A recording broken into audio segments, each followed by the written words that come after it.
It's actually really nice to start early.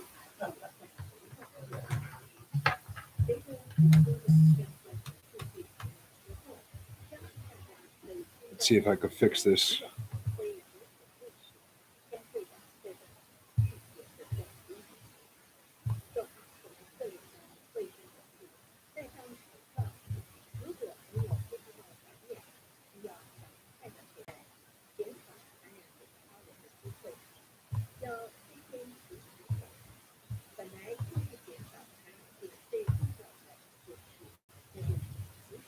It's incredible. I can't understand a word they're saying.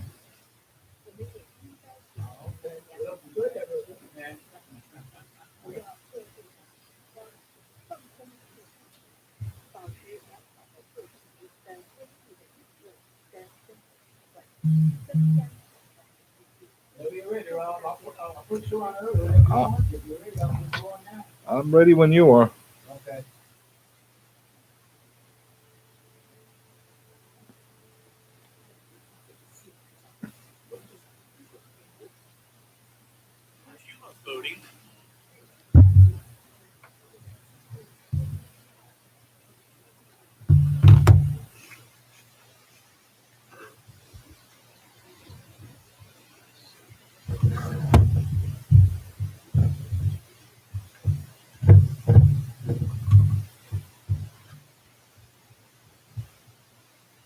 No music today?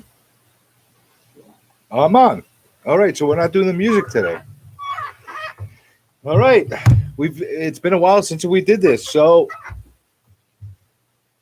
Happy New Year. It's only the end of January, but this is the first true live stream that I've been doing on the Real Estate Plate radio show here on WGBB through live stream, through all the platforms that we stream through.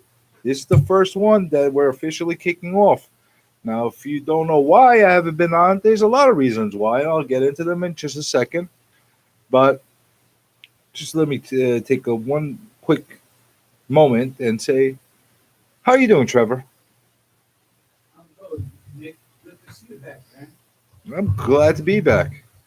You thought you were gonna get rid of me, right? No, Yeah. you're an honest guy. You would have let me You know what I'm saying? You thought you were gonna get rid of me. Once you heard what was going on with me, you said, "All right, we're gonna get rid of this guy once and for all."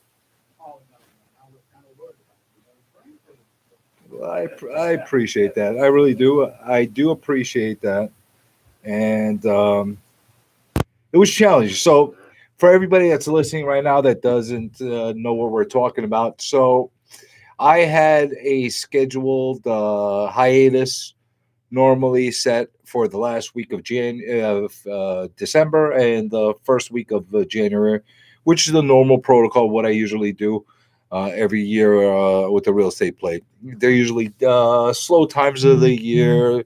Nobody's really listening to the radio about real estate at that point. They're a bit more busy running and scrambling to do all their Christmas events and New Year's events and Kwanzaa events and Hanukkah events and who am I missing? We're missing. Well, and anybody else I'm missing. I can't keep track of everybody's holidays. But um, as this was all going on, I was getting ready to be part of my own festive times. To be able to appreciate a couple of off days for myself. Santa had other ideas for me. He comes knocking on my door a couple days before Christmas with an early Christmas gift. He basically came back with a big bag of Corona for me and said, "Nick, you've been a good kid. I want to reward you. Here you go." You shouldn't have accepted, man. I should not accept it. I should not have accepted that. So that being said, it was an interesting holiday season for me. Now, I do thank everybody that knew about what was going on. I tremendously appreciate all the kind words, all the messages, everybody that was sent to me. Um, it was challenging for the first few days. I will not lie about that. The first few days were um, tough. They beat me up pretty much. High fever, typical kind of stuff. I didn't lose my taste. For some reason, I didn't lose my taste. I didn't lose my smell. I didn't do any of that. But it gave me a fever. I was hallucinating, and it was bad. You got 103, 104 fever consistently. It'll knock you out. I got to assure you that. But we got through it. Some lingering effects. I mostly do it because I'm a smoker, to be quite honest with you. I think if I wasn't a smoker, it wouldn't have hit me as hard because I had extended periods of time where my chest was like gasping a little bit for air and wheezing and that kind of a thing. How many packs of cigarettes you do a day? Too many. So Okay. let's leave it at that. Let's leave it at that. It's honestly, one cigarette is too much. We shouldn't be doing any of that. But who we have to thank for that, right? Who do we have to thank for the cigarettes? I wouldn't know, Nick. Well, I'll tell you who. The same hypocrites, the same exact hypocrites that are telling us what we should and should not be doing. Okay. That you should take a shot because it's good for you. Okay. It's healthy for you. You should take marijuana because it's going to be medicinal for your head. Even though years ago it was not good for you. I don't know what's next after that.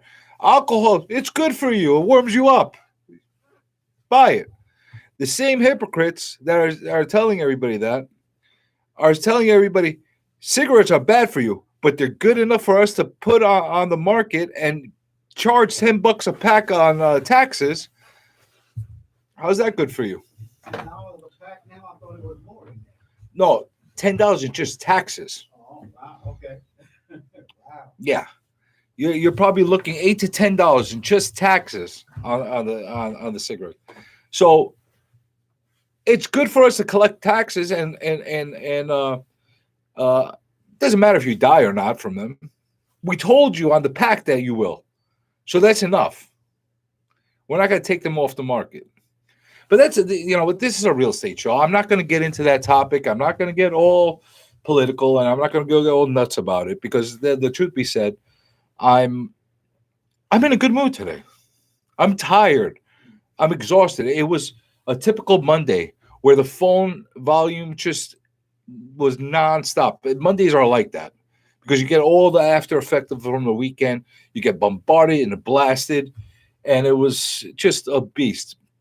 But I digress. So let me just complete my thoughts on basically what I was saying before in reference to the virus that hit me.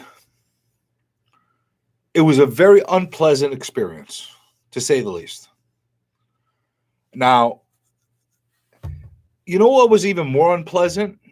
Hearing lectures from people while I'm sick, calling me up nonstop, telling me about their theories about vaccination or not vaccinating. I think that was more torture for me. I have to say that was more torture for me than actually being sick. Like, I don't want to hear it. I got a fever. I'm like hallucinating right now. You can sit there and just tell me, well, Trump was right. Biden was right. I don't care. Let me get better, then you could tell me and talk my ear off.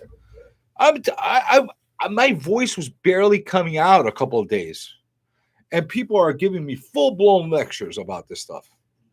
Full-blown lectures. But hey, it is what it is. I'm not going to sit there and dwell on that. But like I said, I appreciate everybody for the kind thoughts, the texts, the emails, the messages. And anybody else that has it or has gone through it, my heart goes out to you because I got a small dose of it. I had a small feeling of it and understanding what it feels like to get through it. Thankfully, knock on wood, it could have been worse. I know a lot of people that, it could be a lot worse. So again, thank you. So what are we talking about today? Well, there's so many things that we could jump into, and to be quite honest with you, I don't know where to start. There's been so many things that have taken effect. We got the eviction moratorium that we could talk about, and you know that I have no problem talking about that topic. You want to talk about travesties? You want to talk about uh, poor judgment of how to run a infrastructure of a state and a city? This eviction moratorium, especially the one we had here in New York, has affected us in so many ways that I assure you, we'll be feeling the ripple effects for decades to come. And this is not just hyperbole. This is not just me stating that, uh, saying something like this just to get a reaction out of people. It is very, very clear that whatever was done with some intent. Now you're hearing a different tone in my voice, and you hear me taking a different approach today. And I'll tell you the reason why I'm taking a little approach. While my little experience with my COVID experience, we're going to call it my COVID experience. During my COVID experience, I had an epiphany. I had thoughts go through my head. And as these thoughts went through my head, I said to myself, I'm going to come up with a New Year's resolution. The way we all come up with resolutions, most of the time everybody says, I'm going to hit the gym and I'm going to lose 50 pounds because I'm a fat guy or a fat girl or whatever the case is, or I'm going to be careful of eating sugar, or I'm going to do something adventurous. Everybody comes up with their New Year's resolution. So this is my New Year's resolution that I came up with, and I've been holding well to it from the beginning of the years. I decided for myself that I'm going to turn that valve a little bit out. You know, that valve that's holding my mouth, that filter on my mouth of how much comes out of it at a time. I decided there's no reason for me, especially while on the radio, to try to be as conservative as I normally do. People listen to this channel, this show, the streaming platform, to hear my opinions. They want to hear me. They want to hear my true opinions about things. And the thing is, if I'm going to sit and keep myself a lot more reserved and be fearful of how somebody might take something or somebody else might take something else, then I'm not going to be true to myself, and I won't be true to anybody else as well. You agree, Trevor? You agree that people are listening to the show, they want to hear me. They don't want to hear me just being like any other real estate guy that sits there and reads a report and says, well, the housing report, it says that this is going to happen, and have no opinions about anything or anything. I'm going to give everybody the true pulse on the street as far as what is really going on, not what the housing reports are saying, not what the media is saying. Although I was I'm going to give myself a pat on the back. I'm going to give myself a pat on the back. I was in the Newsday last week twice in two pretty big articles, and we were talking about the upcoming foreclosure situation, REO situation, and the eviction moratorium as well. You know that they're going to call me about that if that's going to happen. So it was an interesting article, but I just had to throw that out to just give myself a shameless plug. But I said to myself, people like that, they call me up because they want to hear something that's true and unfiltered to me. Now, I'm not going to be outrageous. I'm not going to be Howard Stern or anything like that. Don't get me wrong. It's still a real estate show, and we're not going to be talking about things in an outrageous way. But I'm not going to hold back my opinions just to fear that I might lose one person that completely disagrees with me, because there's so many others that do agree with me. And even if there's many more that disagree with me, I'm happy with the few that do agree with me. And that's the whole point of this show. to reach out to the people that are like-minded and they could actually appreciate what I have to say, and even the ones that are not like-minded to be open-minded enough to be able to hear a different perspective. When you come in next week, make sure you bring us a copy so we can put it on our board. What do you want me to bring? A copy of the news day. So that Oh, you want me to bring that? we can put it on board. Okay? All right, I'll bring the copy of the news there. No, they put the. You know what? It's not. Uh, it's not like something that I get in that a lot.